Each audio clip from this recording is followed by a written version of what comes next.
Hi, and welcome to this FX podcast. If you are happening to listen to this on audio, it'll be slightly confusing because we have a host of guests. And I say a host of guests because it's actually a bunch of guests that are all hosts talking about an amazing project. So let me just start by introducing everybody and setting the stage for what will be a discussion about an amazingly funny and informative short film. But let's start by Chris. Chris, how are you? Good. How are you, Mike? It's good to see you again. It's good to see you. So, Chris Nicol, just give everyone who doesn't know your quick intro background, and obviously you and I have known each other for many years. I've been on your podcast, you've been here before, but just for those that don't know. Yeah, my name is Chris Nichols. My title is Director of Special Projects over at the Chaos Innovation Lab.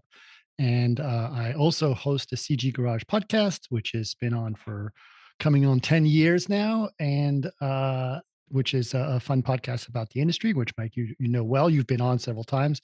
And I host a second podcast called Martini Giant with Dan and Eric, who are also on with us today. And that podcast, Martini Giant, is about our love of movies and how we absolutely appreciate little subtle things that people may not pick up in movies. So we oftenly joke about it, that it's a 3-hour podcast about a 2-hour movie. So, Daniel, how did you get involved with this reprobate that is my friend Chris? Oh, he's still paying me, so it's all good. No, it's we met like years ago at Digital Domain and doing VFX, and I started. Let's see, what was the first project we really worked on? I know we worked on Tron together. A couple other things, yeah. Tron, we did a bunch of things together, yeah. Yeah, a couple of ads. Oblivion. Like Oblivion, yep. Girl with a Dragon Tattoo. Yep, that's right. Yeah. And I'm in those days, I was a matte painter, and I continued to do VFX work and production design and storyboarding and all that kind of stuff. For this project, I co-wrote it with these guys and directed it. Chris was producing, and Eric was the production designer. And it's a culmination of all of our greatest loves that we spent literally 150 episodes of Martini Giant talking about. By the way, I've always wanted to ask you this, Daniel. Are you the guy responsible for compositing people into movie spots for the promotion for the Martini podcast? No, that's Eric. That is Eric. Eric. Okay, Eric. Well, that's a good segue to you, Eric. So, this is Eric Sheely. I met Chris, early 2000s. Yeah, plus, and he got me my job. I've been a visual effects artist since then. He got me a job at DD, so that's where I met Dan and everybody. And basically, I've been doing the visual effects. I'm an artist on the side too, and I helped write this, and I did the production design because that's what I used to do in the 90s. But yes, we both love. I don't love Titanic the way Dan does, but we all have similar. I make up for that fault. It's okay. So he had to say, I cannot go see Alien Romulus this weekend because I have to go see Miami Vice again. Yes, he is obsessed with that movie for some reason, and I have no idea why. See, we can say this openly because I've already embarrassed myself thoroughly on our podcast many times about this, but it is true. Miami Vice. I may have seen that more than Titanic now. It's entirely plausible. Yeah. Yes. True. I do a podcast, a VFX show, and we have the same kind of weird, like we're consistent on many films, and then suddenly we'll get to a film. Wildly diverse. And it just goes like ping, and like you cannot believe people like that. And I'm like, there are films that I love that my fellow hosts just can't stand. I can't understand it. Their taste is inferior. But what's funny is that we really agree on bad movies. We all love the same bad movies, so that's okay. But Chris doesn't like Buffalo '66, and I hate that movie. This is a shocker. It's such a beautiful film. Okay, so getting back to Chris for a second, what is this project that the guys keep referring to? Okay, this is excellent question. So way back in the day, this is around 2012 or so. It was coming up on Chaos's 10th anniversary. V-Ray's 10th anniversary, more specifically. And Lon Gross, who had just started his job over at Chaos, wanted to do a surprise video of some what he called the V-Ray All-Stars, some of the OG guys who started using V-Ray back in the day, to do a video thanking them for V-Ray. And I was thinking about what that looked like in my head, which was a bunch of guys in a conference room saying, I've been using V-Ray for so long. It's such a great product. And it's so boring when you really, really think about that, what that sounds like. And so I was going to meet Dan at and may I also say a huge waste of talent, because yes, it's like when you yes. get that many great people together, as you had, to have them just sitting in a conference room is really a crime against VFX. It is. And conference so and conference rooms, for God's sake. And so I went up to Dan. We were going to meet in the patio at Digital Domain and have a whiskey after work. And I said, oh, they want me to do this stupid videos where you say how much you love the product. I hate those things. And I walked in to the kitchen to clean my glass. And by the time I got out, he says, I've got a better idea. How about instead of that, we rob a bank? And As you do. and so we said, what do you mean? And so we started coming up with this idea. And he said, well, it's going to be loosely based on Heat, on the movie Heat. And so we created this video, and it's called V-Ray IRL, and you can look it up. It's been on YouTube for a long time. It's very funny, and it was done for like very little money. And very Can I little just say, time. just what made it funny though was not that it was like ha humor or it was a spoof on Heat. What made it funny is the fact that you'd sort of stop halfway through a bank holdup and start discussing, image-based lighting, right? Or like fourth walls galore, breaking through. Yeah, and it was that was just like made it just hysterically. And also, it was a very respectful in joke to VFX artists, in a sense. It wasn't mocking. I think one of the problems with doing something like that is that it mocks VFX artists as somehow being geeky and lacking in social skills, and that never goes down well, I think, because it's a poor reflection. No, we were badasses. No, you were badasses. Exactly. Yeah. Well, if you're a geek and you're going to cast yourself to be in a short, make yourself a badass. Why not? Exactly. So clearly, with the new project, you went in a completely different direction. You had true. It's I'm absolutely lying, true. So this is exact. So we have been working on Project Arena, and in fact, you and I talked about Project Arena in the past, and it's been talked about on FX Guide, and it's great, and we're really happy to talk about it. But when this first started coming out, Vlado said, "Oh, now that we're doing this, we should make a short to do this, to try it out." And one of the things he told me like 12 years ago when we first presented the V-Ray IRL short to him, and remember, this was a surprise. We gave it to them as a surprise at the 10th year anniversary party as something on the screen. And his thing that he came up to me, and he was very quiet, as you know, Vlad is very quiet. He says, I'm just really sad that I wasn't there when you guys were filming it, because that's something I've always wanted to do. And so when he came up and he said, I want to make a short, and then he said, can we, and this was his idea. He says, can we make a sequel to V-Ray IRL? And I said, if you're going to do this, it's going to be crazy. Just be warned, because that's the only way we can make a sequel to this is if we step it up a notch. Mm-hmm. So that was the idea, that we were going to do that. So we'll discuss amazing cameos in a second. But unlike the first one, which, I mean, being serious for a second, had this focus particularly on the issues of the day from a technical point of view and ray tracing. This one really hits on virtual production. And I think that's like a really important point.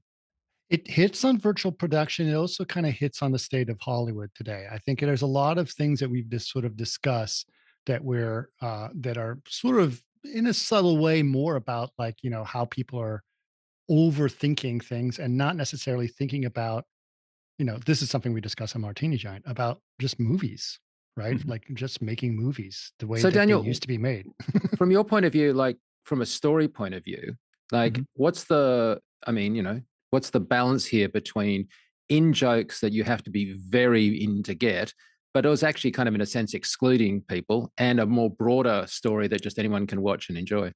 Oh yeah, that's actually the center of what we're trying to solve, is because like we did want to deliver, for the community, we wanted to make sure that there was, it's great cameos that we talk about, and like really specific in jokes, but the style of humor that we're gunning for, and the thing we really believe is that what makes something funny is taking it very seriously, right? And so like you play the gag as straight faced as you possibly can, and then what you're showing is ridiculous, and it's tension between what's this ridiculous thing that's happening and the straight facedness that you're doing, like playing it off with.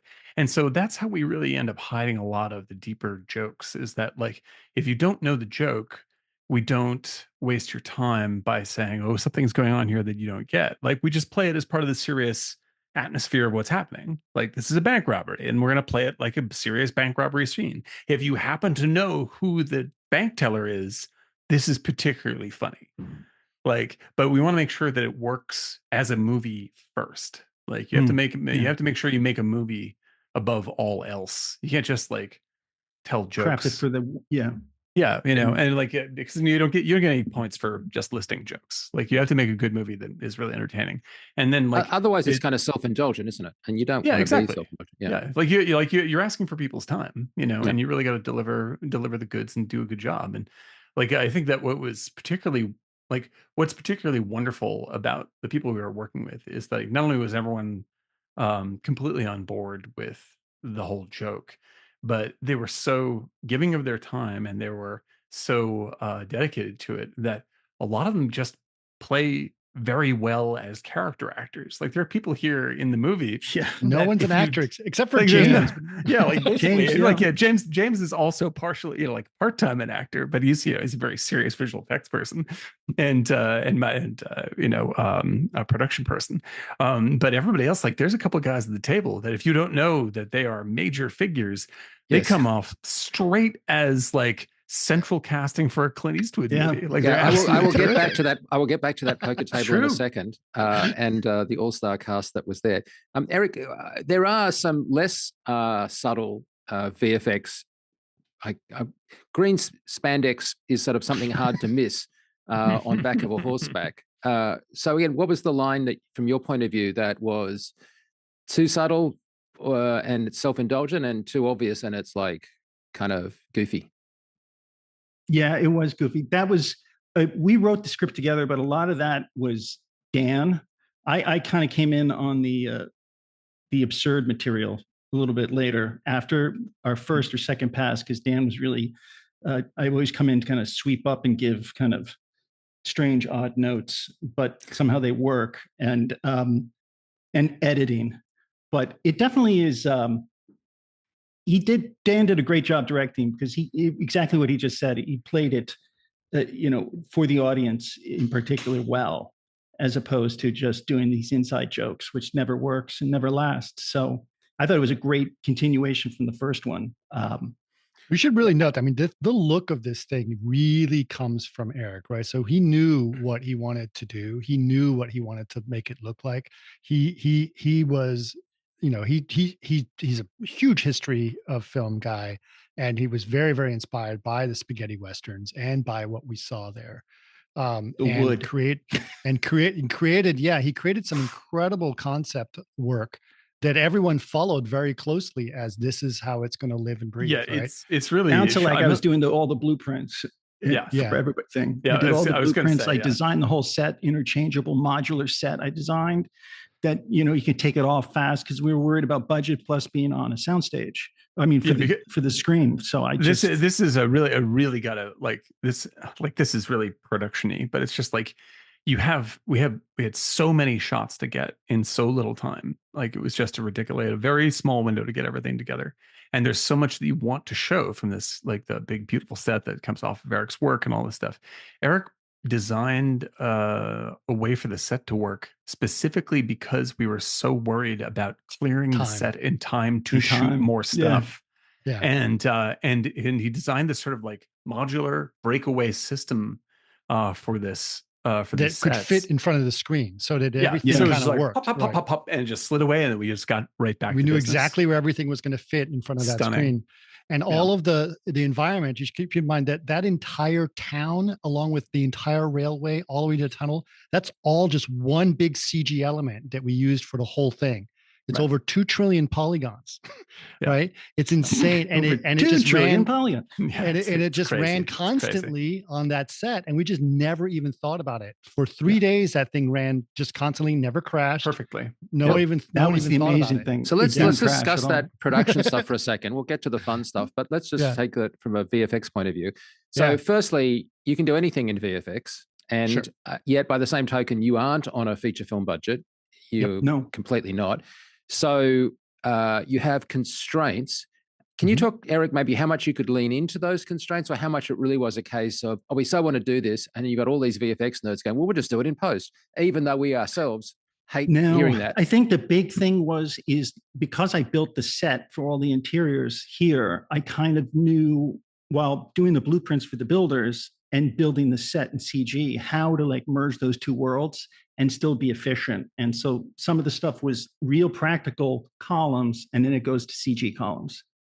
So it gives a sense of depth, and people can stand by the column, and it just gives you that little depth. So I was always worried about it falling into flatness. So there's a character, and then all of a sudden it's like, Cary Grant in a car talking. So I was trying to just build out like that and reuse plants, anything. I think having a constrained budget is great because you kind of get really creative and reuse things for other environments.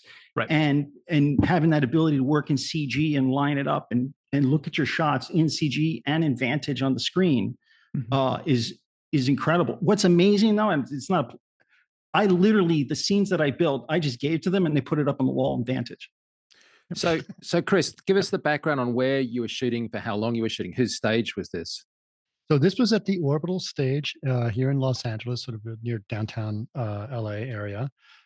This was 3 days of shooting, most of it. There's 1 day of shooting that we did on a ranch in Peru. That's mostly, we got that for some shots of the horses running. So that was mostly for the stunt guys running after us. But we also did a couple of pickup shots here and there and insert stuff. Insert things in there. Just because we were there, we had a day of shooting, we might as well get some pickups. But most of it was all shot on that stage at Orbital. 3 days of shooting. We had 1 day of prep and 1 day of breakdown, but 3 days of shooting. The first day of shooting was almost all train, all bar car train. Right. And that was 30 setups in 1 day, which was kind of incredible. But that's the promise of virtual production and good pre-production, isn't it? Yes. Well, no, I can't imagine how you can get 30 setups unless you've planned it well and you've got a reconfigurable set. Yeah, I think, You're honestly, hesitating. Is that not true? There was a lot to do with it. One is, yes, we had an incredibly good system with that set that we already mentioned several times. But the other thing is we had a really, really good AD, right? Ben Hansford was our AD. And he's very, very experienced, right? Ben's a commercial director in his regular day. He came on board just as a favor for us to do this. Right. Yeah. And he was extraordinarily organized, brilliant person. Yeah. We were very blessed. Really kept it singing. We had a really pro camera crew, right? So through Richard Crudo, who was our DP on it, and his crew, they set things up and move things so What are we quickly. filming on? We were filming an RA35. And the lenses we use, which I think is actually kind of cool and interesting, they're all Panavision lenses, but they're Panage Vintage P lenses, which is the original speed glass that was used back in the 70s, which is exactly why he wanted that look. We all wanted it to look like those spaghetti westerns that we love so much, right? And I think that was a big key thing that we really accomplished. Well, and one of the great sort of how can I say it? Like time savers is that because we are all ridiculous movie nerds, we spend, like huge amounts of time, just 3 hours, like Chris said, like 3 hours on a 90-minute movie. But like our DP was, Richard Crudo is like one of the absolute classics. He's worked with an unbelievable list of people. He worked on Broadway Danny Rose, which was Danny like, Rose, my head exploded. It's just to say the Coen brothers. I've seen it 35 times. Yeah. Lou, and it's the best. But because he worked on Raising Arizona too, which is also another good film. And so Richard is such an incredibly great person to work with, incredibly kind guy. But he's as much of a movie fanatic as we are. Oh, he loves it. We were able to talk in this insane shorthand where it's just like, and I like, there was one time, like we're setting up the shot with Chris and I was just like, okay, so maybe we could do this. And he's like, do you want, what kind of lens do you want? And I was just like, just Tootsie that. And he knew exactly the shot I was talking about. He's like, oh yeah, just a really close focal plane of that. I was just like, this is it. But Daniel, can I get you to speak the other way? Because that's crew, that's technical, right? Sure. That's familiar ground. But here's the thing, you're not dealing with professional actors as much as you love these guys, I know.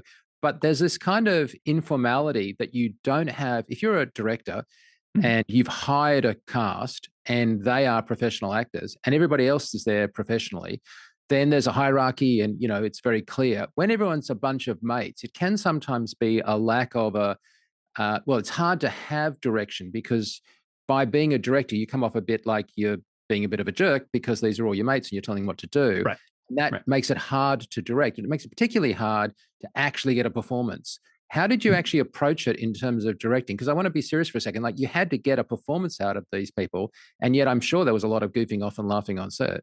Well, everyone's having a great time, which is really pleasant and keeps everything moving quickly when everyone's psyched and dedicated. Like, it makes it a lot easier all around. Dan, if I can just quickly say, I think everybody was afraid of Ben. He was such a taskmaster as an AD. You're just like, all right, everybody shut up. I'm going to leave. I'm going to go get a water. This guy's going to be down my throat. Eric is joking, but it's also true because it's also true. Ben is this like, guy. It's Ben unbelievable. Well, this is like any great AD is. That's what he's supposed to do. That's his job. This is what you're supposed to do. You keep everybody in line all the time, which gives the rest of us room to breathe and get stuff done, and specifically allows me to get the time that I need with actors to get them in the right place that they need to be in, et cetera. But really, I really have to credit, like, the folks that we had in were just genuine, really interested people, and so I talk to them the same. Like, the rule that I have with actors is that don't come to actors with your way of their acting, right? Like you want to go in there and meet them on the ground that they are bringing. Meet them where they're working. So you want to collaborate, right? Not you want to collaborate. You want to, yeah, exactly. So like they're like, maybe they're talking about, like they come from a Meisner perspective. Maybe they come from or like any of the classic, you hear Daniel Day-Lewis talk about method acting and things like this. Like, whatever their tools are that they use to get to that place, meet them at that and work with them in that way. When you work with people that aren't actors, you don't come to them and like, okay, don't mess this up. You're an actor now. Like, don't do that. Like, you come there and you're just like, we're having a blast. We're all friends together. We don't have a lot of time, but as a VFX person, what it's like to have no time. Like we are on the clock. So let's jam this out.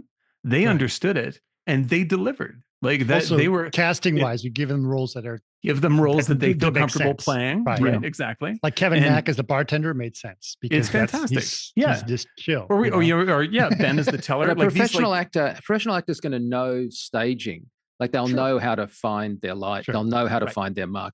They provide, and also they are informed by the space. And so I love that ballet that happens when an actor is finding a physical space, and it's just really the DOP and the director kind of working out how to then film that and block that and stuff. Absolutely. But you've got people who I'm sure must have been much more. So I sit here, huh? Is that what I do? Yeah. Well, this is the thing is that you can see that we don't do a lot of like shenanigans of like making people move around too much. There's one or two blocking requests that we had. It kept everyone in stationary positions more or less. We do have James Blevins, who has been a professional actor in the past, so he was much more available to us in that way, which is great. A lot of experience. So was there improv or these lines, or everyone knew their lines and it was this is all as written, but we do like especially with James, where we really wanted him to get into this character and be as big as he possibly could. Like, we went over those lines a lot, and he came up with new stuff that we baked it into the script and ran it again. And so all the improv comes beforehand. Like, did you rehearse and have a rehearsal period? We did go over it with James a couple of times, and we definitely rehearsed a lot with each other. We didn't have any rehearsal time with the people that were guests, but we only gave them one or two lines apiece, and we tried to make them feel comfortable, and they were ready to go. So that was good. Right. And then and you work with people like Vlado, like Chris brought up. Like, Vlado's a very quiet guy naturally, and it's not his normal situation to be the center of attention on a big movie set. Like, that's just not his thing. So you give him you give him a role that makes his reticence funny. You're saying you cast him well for that role, is what exactly. Yeah. So that's the fun stuff. But like, in terms of like, and you can tell from his expressions, I think, that he got into it and he enjoyed it. Absolutely. Looks really happy. Like, to give credit where credit's due, it is like, this is Eric's set was on the day so convincing because like it's only it's like three I quarters don't of a know. train, right? No. This is it. Like this is like it looks like when you were on that thing, We felt we and were on that train.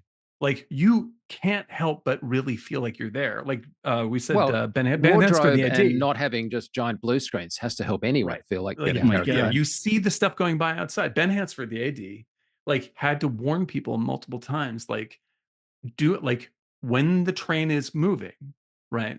Be very careful of what you're doing. Don't climb ladders. Like don't hang lights when we're doing any motion on that screen because you Because you will get will dizzy. get dizzy.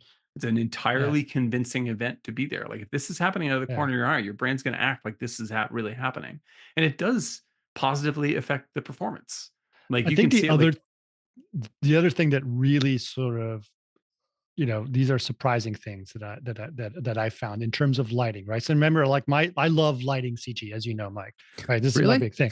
Yeah, and so the thing that I think was really cool for me was, I hate that, but if I am the center of star of it, I get to see firsthand exactly where they're putting those lights yeah, relative to me, right? As opposed to from the side, like, oh, that's where that light is. That's where that is. That's how this is going to look. And having that experience was amazing. And sort of, I was like, oh, great, I'm being lit by a professional DP. But it's just kind of beautiful to see that. That was one of the things that was Yeah, I think it is a surprising. really refreshing experience for any visual effects artist, especially early in their career, to not only just be on set, but occasionally like be directed. Because I think it's like so easy to be quite flippant about actors and flippant about people doing things, but there's a lot going on, and only when you've experienced that firsthand, I think, do you start to appreciate some of the issues. And otherwise, I think you can be, I dare say it, almost a little arrogant in post about why the hell did they do this better in camera. And I feel like if you've been on set or shot stuff, you kind of go, okay, it's a lot's happening. We've got a very limited amount of time. We're doing the best we can. Everyone's turned up to do the best job they can. But obviously, sometimes things happen the way that they do. And, this sort of notion that you could have just taken half an hour to think about something more on set sometimes just isn't that possible. So it's kind of a good thing to inform people. Hey, Chris, let me ask you this question for people that are listening. And it's a fundamental question. I know the answer, I think, but I'd like you to articulate it. Why the hell does Chaos and care about virtual production? Like, surely they're about renderers, right? Surely they're about rendering stuff in, ray Virtual tracing and production is realism. about rendering. No, but why this? Well, we've been caring about virtual production in whatever, however you define it, for many years before it was sort of this in-camera visual effects stuff. I mean, it's the closer that because if you think about what a pure ray tracer does, is that it basically is a digital double of what a camera is, right? I mean, it's purely ray tracing that way. So the closer that you could make the virtual world look like the real world, the more interesting things get. So we talked about it on Construct. Obviously, Construct was the big thing that started this all off about 12 years ago or so. Construct was a short that was directed by our friend Kevin Margot, who is also one of the people in V-Ray IRL. Kevin is amazing. But he did a short where he essentially wanted to look at rendering things. We ended up doing the first sort of big proof of concept of rendering V-Ray GPU long time ago. And we started to realize how fast the GPU was at that time, and was able to do, V-Ray GPU was running pretty fast. And if we just added more and more GPUs, we could actually start to approach what's real-time ray tracing. And so we started looking at that and started integrating V-Ray into Motion Builder, which made us sort of do live motion capture with ray tracing. And it sort of really started thinking about how soon it would be that the experience of being behind a virtual camera was as real as the experience being in front of a real camera. And then when virtual production came along, it was sort of the smash up of those two worlds.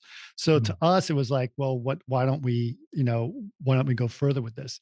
And that's when Vantage was pretty far along at that point. And Vantage, as you might know, is our real-time ray tracer that is built specifically on the RTX technology, and is essentially uses V-Ray native materials to put it up on screen. So for us, it was like, okay, now people are interested in virtual production, i.e., with LED walls or in-camera VFX.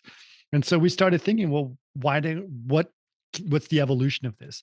Currently, most of that technology is being done with game engines, but we thought that maybe there's a faster way for people to get their stuff on the screen, because the issue with some of the stuff with game engines, even though it's great stuff, we really think it's pretty amazing, but it takes a long time to convert all your data to work with game engines.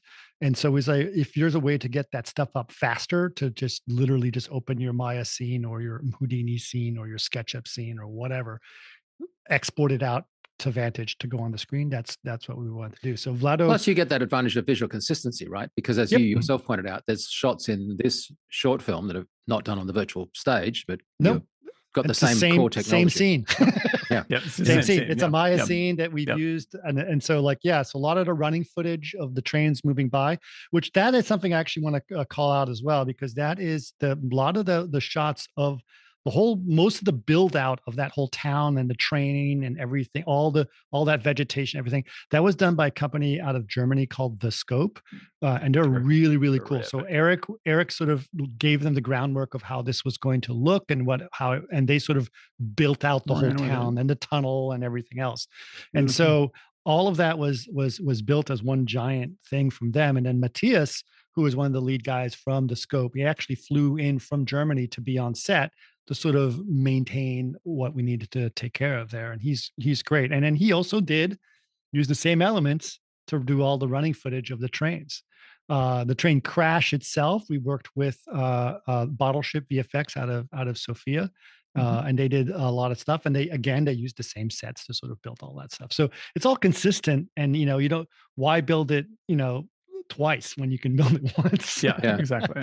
Yeah. And then the system had low enough latency, Daniel, that you found that had that, because obviously if you do this system and it has too much time between when you move the camera and when it's up on the screen, that's incredibly distracting for both the DOP and for the director. Oh yeah, we were able to do some really dynamic moves, as you saw. Like it was incredibly easy to be really, really active, and just the ability to, when we were setting things up, like Richard and I were able to create lights, like virtual lights, to light people and move them around on the screen. It was really it was like having a light kit just in virtual space. Yeah, and we didn't bake any lighting, so none of that lighting was baked in. It was all fully ray traced, full global illumination all the time. So wanted to move the sun, wanted to set the sun, wanted to do it higher, lower. It's like and I won't go off on too much of a rant here, but it's like the issues caused by working.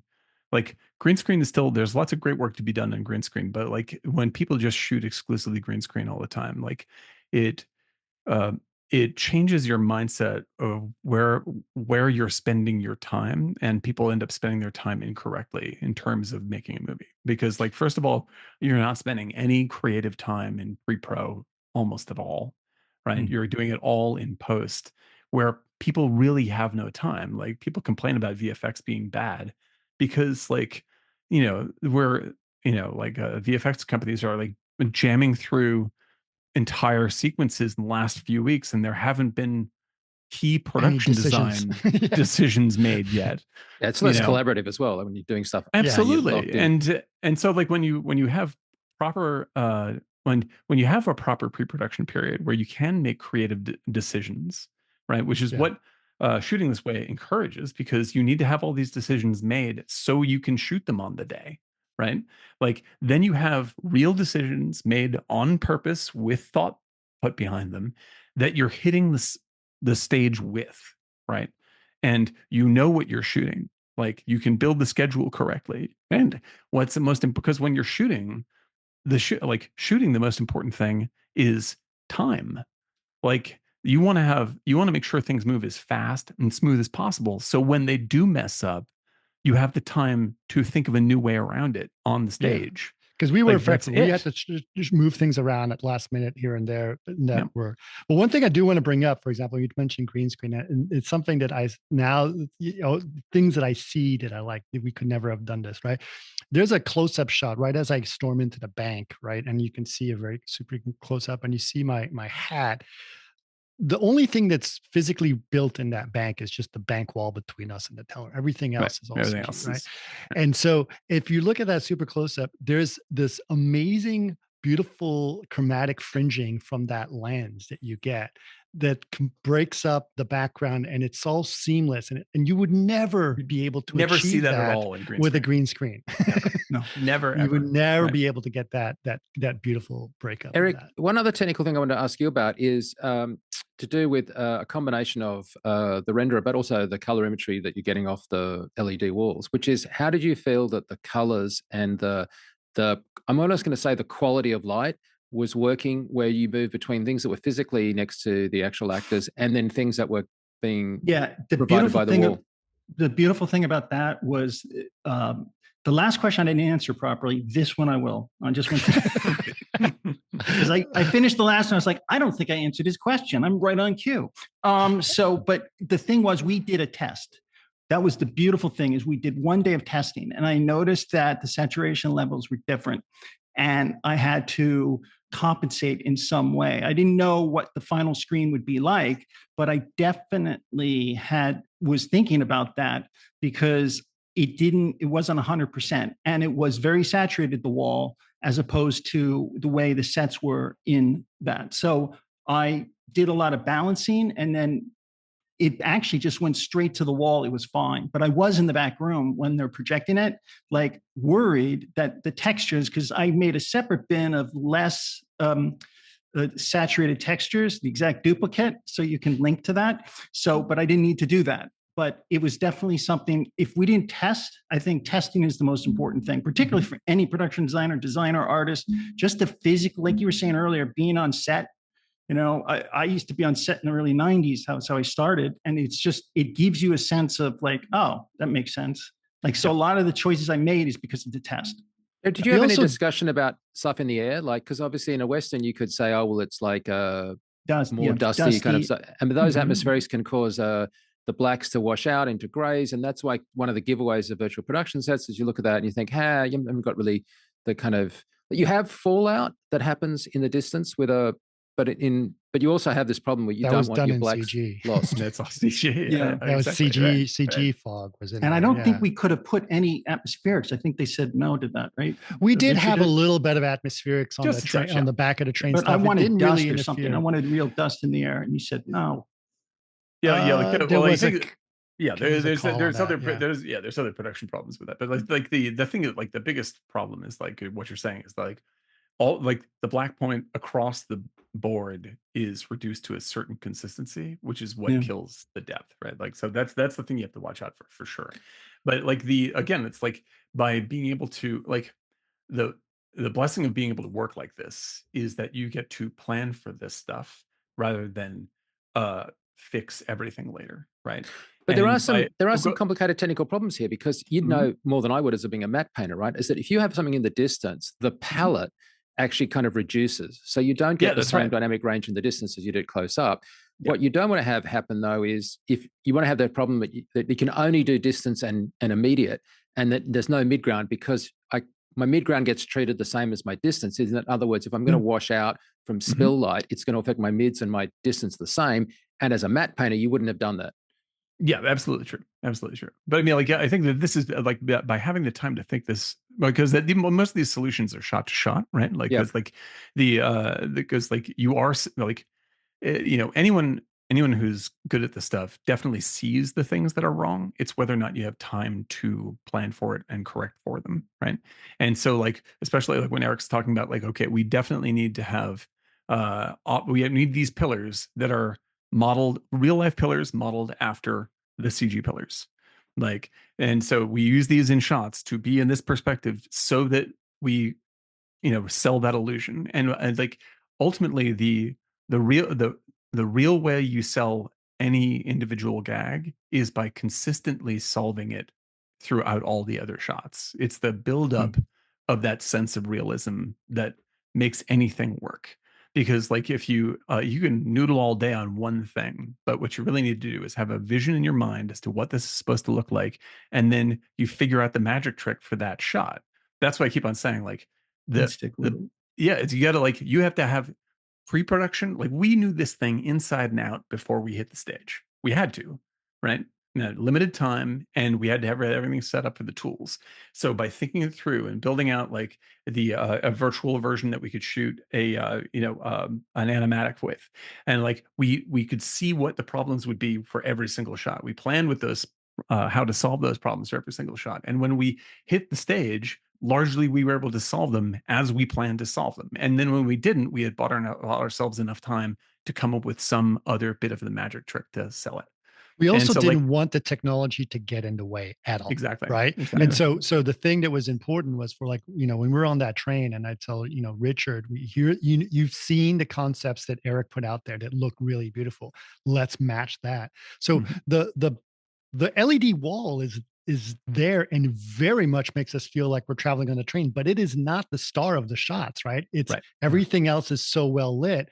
And when Eric was working with the guys who would with Tom and Brett early, who were building the set, we got them to take the windows and dirty them up enough, and suddenly when that light comes through the windows, those windows are just pick up all that shine and flaring, all that stuff flaring, and then the background moves through. It's completely believable. It's not a clear glass with a very prominent background that you see there. It's natural. It's the way it should look, right? Yeah, this is a major conversation that we had early on, was like the way to make visual effects work is to not like, it's not about the VFX. It's never about the VFX. Right. It's about the story. It's about the actors that you're looking at, and everything else. If you're thinking about the VFX, you've messed it up. Yeah, like, I mean, it's like I think seamless. And the analogy is kind of with an establishing shot, right? You need the establishing shot to provide the production value, but you stay with the story because you care about what the actors are doing. I think VFX is the same, right? The VFX gets you to lean into the story, but there has to be a story to lean into. Yes. And that was kind of an important thing. And like I mentioned, like Richard nailed a look that was like, oh, okay, yeah, you got it, right? Like, it's beautiful. It's got those lens flares that are all in camera, by the way. They just look incredible. Really? Oh yeah. It's great. It's great. Yeah, that's all. Real. Those are all in camera. Did you have some DDOs off to the side that you were kind of shooting to get those, or were they just happening? Because you're not going to get those lens flares. No, we actually we have special for some of these. We had lens modifiers that you put on that like really hit like a flare. Yeah, right? That kind of but he also had some guy with a flashlight. But we also like stuck a pen light like right in the lens to get the stuff. Yeah, but I mean, there are a couple of all CG shots that we area use lights is what a LED stage is, and LED gorgeous for providing quality of light, but doesn't give you that kind of directional ping. No, we had actual lights that were used for sure. Above. But I mean we nailed that look, and we gave it. And then when we got the all CG stuff for the establishing shots, as you mentioned, from the scope, I also hired Mark Rienzo, who's an amazing compositor, and he said, okay, Mark, take all these elements and make it look like Richard shot it. And so he added back all the lens flares and the color and the contrast and all that stuff. And so suddenly it was like, that was the thing that was kind of like, and all the references we sent Mark were the same ones that Richard and me and everybody decided on. Like, this is the look, right? These are the lenses we want to be shooting with. And so like, that's the thing, is like, there is no, I think that people naturally want to hear like there's a one-stop shop solve for any one particular problem. No, but it's just not true. Like the one-stop shop solve is making sure you have enough time to think of a better solution, right? And that's what virtual production gives you. When like, I couldn't believe that this thing ran perfectly with no crashes, nothing, for 3 days. Like we were ready to be like, because the VFX, the guys who are at Orbital, it's like, we're used to budgeting for at least 3 crashes a day. And this never happened. And so nothing happened. But also simple solutions, right? Like, for example, the shots of the bad guys on the horses running through, right? That's just 3 guys standing on the back of a tractor, going like this, and I got a leaf blower in front of them. You got a leaf blower blowing in their faces, and all I did was I added telephone poles behind them, and it totally like that's all in the same sky, and it was just like, you don't have to overthink it. Just go Tell with what you got. Tell the story.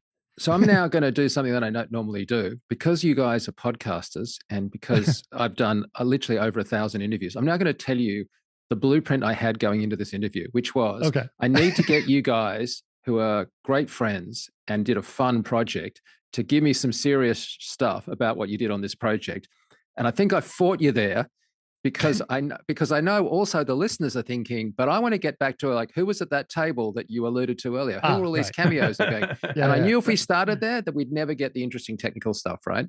So, you got it. So I've achieved my objective. I've achieved my objective, which is I want to get that technical stuff because I really am interested in the filmmaking process. That being said, now I'm going to let you off the hook and let you goof off because I really do also, for everyone that's interested, want to discuss those cameos, the fun of doing it, and how you rope people in. So let's thank each other for a really interesting technical discussion, and then relax into. Thank Good you, job, Chris. Good job. Yes. Thank you, Dan.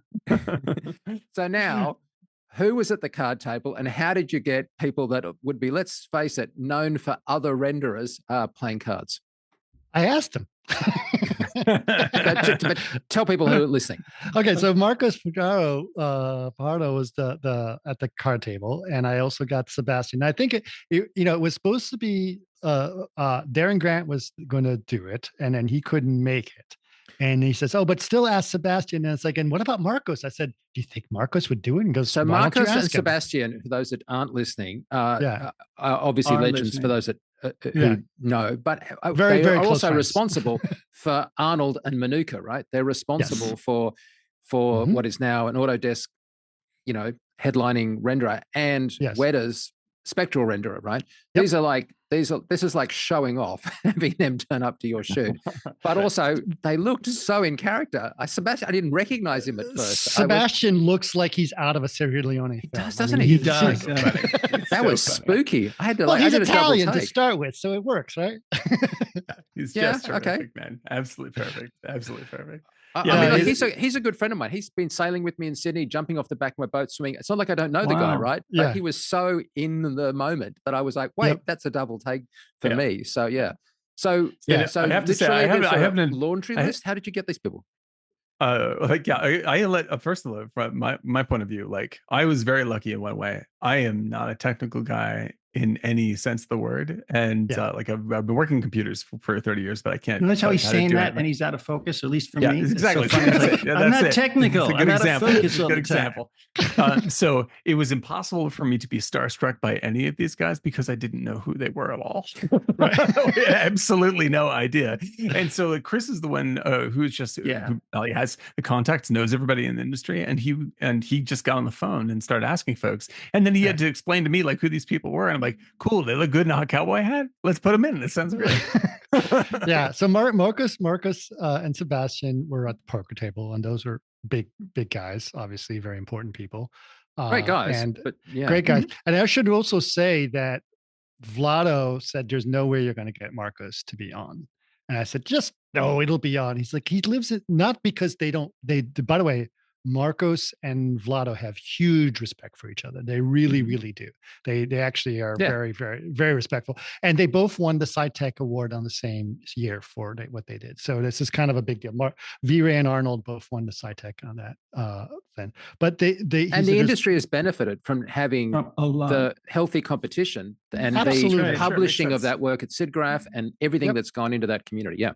Yeah, what they really have, as you said, they helped each other through that competition in a lot of ways. But there is a lot of mutual respect for each other. And so Marcos said, I'll come. Vlad was like, so excited. And I will tell you this is very interesting. This is a little bit of an inside story exclusive for you, Mike. At one point, we didn't know what the title of this thing was going to be. And because the other one was V-Ray IRL, we said we're going to say, maybe this will be V-Ray for the win, right? And then Vlado said, we can't call it V-Ray for the win because that's not respectful to Marcos. Right. And so he was like, well, then it's like, well, about just ray tracing, because then we all have a love for ray tracing. And says that's what it should be called then. And that was, that's just sort of shows what was about. And it's true. Like this thing is about ray tracing more than anything. And so I think this was kind of a really cool thing. But speaking of SciTech, another person at the poker table is Barbara Ford Grant. And so she was the head of the SciTech. And she was so excited. The way I got convinced her to be on is I promised that she could have a grisly death. And so that's why she was excited. Everyone wants to die on camera. And then Phil Galler who was one of the big guys in virtual production as well, and one of the founders of Lex Machina, and so that was kind of a big person as well. And then the bartender is Kevin Mack, and Kevin Mack has been a visual effect. We all work for Kevin for a while. Okay, so that's an in-joke I did not get. I'm sorry. It was supposed to be those cameras that people wear, it's like a an reference cam helmet, like, where they have where they do facial capture cameras stuff. So if I was on your show critiquing this film, I'd be like, that's the number one thing. We were having sense. a hard time getting that camera to look right. It looked like a tinfoil hat for somebody that was worried about which is also very funny. It's kind of funny. Exactly. Well, it's just like, because it feels like it's in the same universe where you have a green screen suit with orange dangly balls on it. Like, I was just like, yeah, this is now working. It's utterly ridiculous. And eventually the kind of ridiculous. Yeah. But here's the inside joke on that, because Kevin was Eric and I, besides some of the movies we worked on, we also were working on Ghost Rider together. And Kevin was our VFX supervisor on Ghost Rider. And on Ghost Rider, I was still using the old RenderMan, which still used a rasterized rendering with shadow maps. And I said, I am never going to render shadow maps ever again in my life. And that's what I was kind of jokingly said about that. So that's where that whole joke comes from about Ghost Rider. And Kevin sort of like, me telling Kevin this was kind of like, or Eric telling him that was the sort of all that. And if I may just pause to compliment my cohorts here, like, you guys in that scene are really good. It's some of my favorite acting in the whole bit. Eric's sarcasm is hysterical to me every single time. When he's got the dust in his eyes. That was improv. That's great. Absolutely perfect. And can we discuss Robert? Oh my God! Yes. Okay. This is its own special. We all work. Go ahead, Dan. Tell him about Rob, because we didn't have that many lines. We had no lines for him. Initially, Rob's character, because Rob was in the first V-Ray as well, right? And he's a great guy, and he's a really creative guy, and he's a really dedicated guy. Rob Niederhorst, by the way, has been in the visual effects industry forever. He was the VFX supervisor on John Wick 3. Yeah, highly respected. Highly respected person. Highly respected. Hard to believe it when looking at him in a weird suit with a bullet in the middle of his forehead. But yes, so, maybe he'll have trouble building the same. Awesome was that though? The evolution of the comedy of the green screen man. Like, first of all, commit to the part. Yeah, like we when we first put it in the script, like, it was just gonna be a one-off in the background joke. And like, it kept on. He was going to get shot off the horse, and that was the end of it. And that was the end of it. But once we really started, like when Eric's doing like concept art for it, what this looks like and all this stuff, and we're starting seeing it in the edit, we're like, I think we should put a little bit more in here. And then we get Niederhorst involved, and he's like, yeah, sounds good.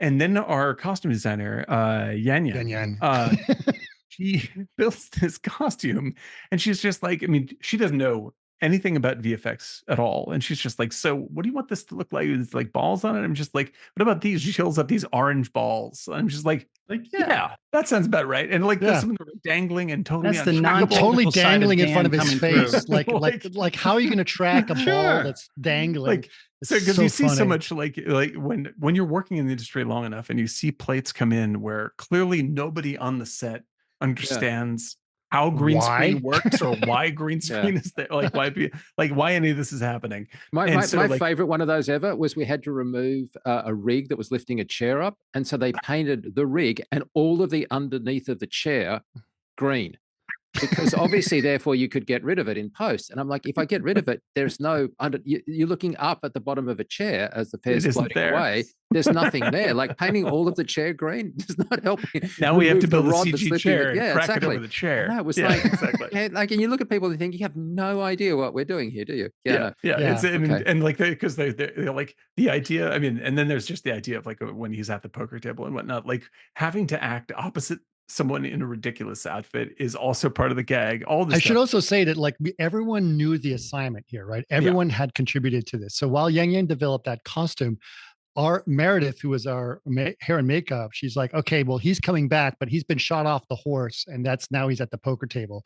She goes, got it. So she knew what we shot. And so suddenly Rob shows up. He's got a bullet in his head which was right. hilarious. From And the then she horse bit, glued yeah. all this grass on the side of his face. I said, well, Yes. because he fell off the horse onto the grass. It's like, His face. you were But you brilliant. see, but in a sense, that's no. But and I'm vaguely serious just for a minute, second. That's what you want. You want all the non-VFX departments to feel comfortable contributing because they understand everybody's what's in. going on. Yeah, Everybody's in on it visually, yeah. but creatively. Okay, and then there's Scott and the dog. So that's Russell, Truly by the way. The classic, dog's yes. Russell. Yeah. Truly classic. And Scott wants to get an agent for his Explain dog. who that is. Scott Ross, the amazing Scott And the Ross. connection. Yes. Yeah. But for those that are listening. Yes, Scott Ross is the creator, a co-creator of Digital Domain. I worked under Scott years ago. Chris as well. I believe Eric did too. Yeah, I did. as well. Yeah. And so we all knew Scott. Scott has been on our podcast to discuss his favorite film, Apocalypse Now. And he's had such a grand history and occasionally confrontational history. I'd say he has strong opinions. He has strong. He's He's not afraid to express. Yeah, exactly. Yeah. And but if you actually talk to Scott, he's a genuine, hilarious, wonderful guy. Yeah, sure. Amazing guy. And so we Who's asked met Hendrix. the story is unreal. But when we were originally setting up the joke, we knew we wanted someone special to play the punchline role at the end of the thing. But we didn't. We were just we were running through a bunch of people, and then it had to be someone that basically really knew the industry, and then now was looking at it from afar, right? Yes, and that was that was the perspective, right? He's not. Right. He's like Plus, it was great that it wasn't somebody that effectively was selling something or promoting something. Like in other words, like Scott was coming at it. It was a deep bench call, I guess. Sure. Yes. Yeah. And it turned out that he is like when he showed up, we did as a B camera shoot, and we get to just hang out and have fun with him. And he shows up and he's got his weird costume on, stuff and I was just like, he looks like he's in the Road Warrior, and it was fantastic. It was just showed up. Said, I picked up all this stuff. I got, I had it from when I was at Burning Man. It's like, perfect. So good. It was so good. Yeah, and so we get him, we get the dog for free, and it was just the dog for free. Yeah, the dog for free. A bit with a dog. Yeah, that's all you. Yeah, you always need a bit with the dog. Hey, was there anyone that was on your shopping list that you wanted to get that either couldn't do it for scheduling reasons, or who said one person we didn't mention is Ben Proctor, who was the Ben Proctor as well. Yeah. So Ben was a big guy as well. Kind of obviously he's the production designer behind the Avatar sequels, and I work with Ben. I've known him for close to 20 years as well, but I work with him on Tron and a bunch of other things as well. So, so that's why I'm doing all these little inside jokes, like why so blue, because of obviously Avatar, Pandora, handed over Pandora, and then the whole grabbing him saying I see you. That's all Avatar jokes. But there's a couple other people. Sally Slade is the person at the bar. She's someone I've worked with for a long time at Digital Domain. She's extremely smart, and she was very excited to be in it as well. Yeah.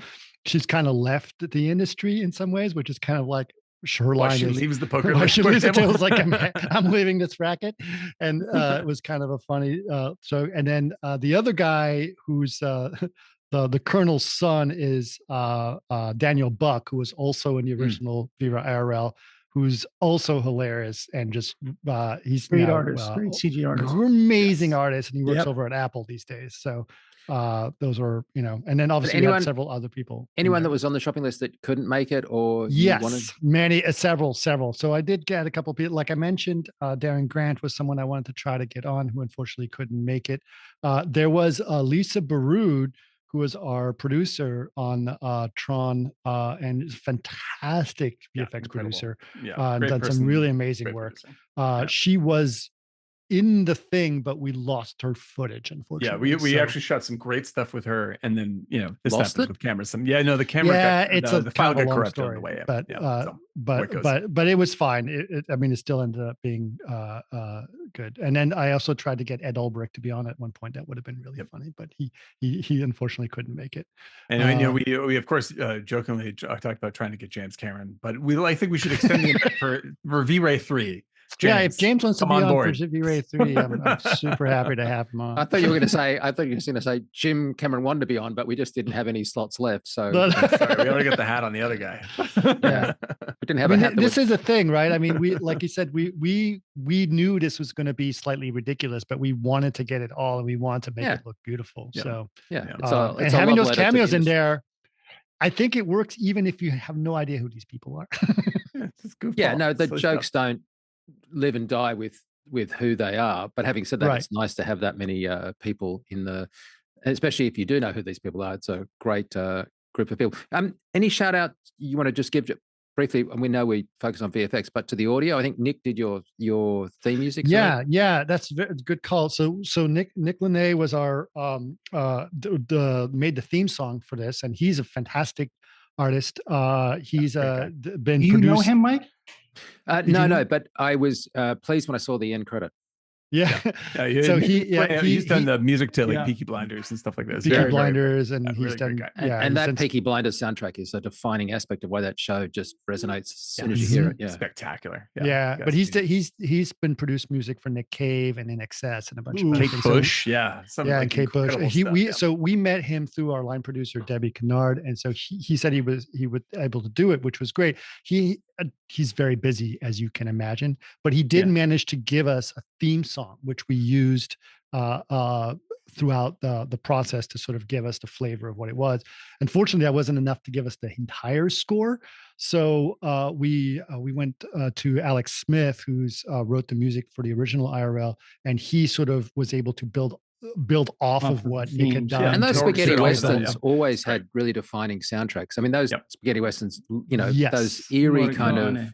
And kind of sound, right? Yeah, that's right. Mm-hmm. Yeah, like what's wild is like I actually still catch myself humming. Oh, absolutely. But for our soundtrack, I literally, and every time I watch the thing, I end up humming the soundtrack for the rest of the day. Like it's a really, really great piece of work. And like I gotta say, like the combo of those two guys, like it's utterly seamless. Like the orchestrations off of Nick's work are flawless. Like even